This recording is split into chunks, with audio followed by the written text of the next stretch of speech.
అప్పుడెప్పుడో మీ చేతిలో శూలం గుచ్చిన దానికి అప్పుడే సారీ చెప్పేశాను కదా, అది ఇంకా మనసులో పెట్టుకుని పగ సాధిస్తున్నారా?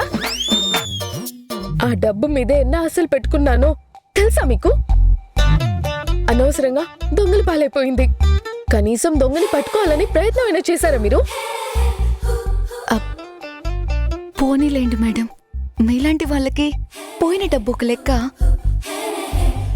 షాపింగ్ చేయాలని వచ్చారు కదా, పోయిన డబ్బు గురించి మర్చిపోయి హ్యాపీగా షాపింగ్ చేయండి. ఆ డబ్బు విలువ తెలుసా రోజీ మీకు? కష్టపడి గేమ్స్ ఆడి గెలుచుకున్న డబ్బు, షాపింగ్ కోసమే గెలుచుకున్న డబ్బు. అలాంటి డబ్బుని ఎవడో పుసుక్కున కొట్టేస్తే పోతే పోయింది నా డబ్బు అని మర్చిపోయి హ్యాపీగా షాపింగ్ చేసుకోవాలా?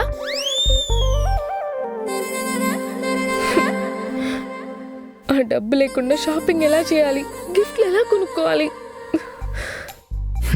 సరే పదండి.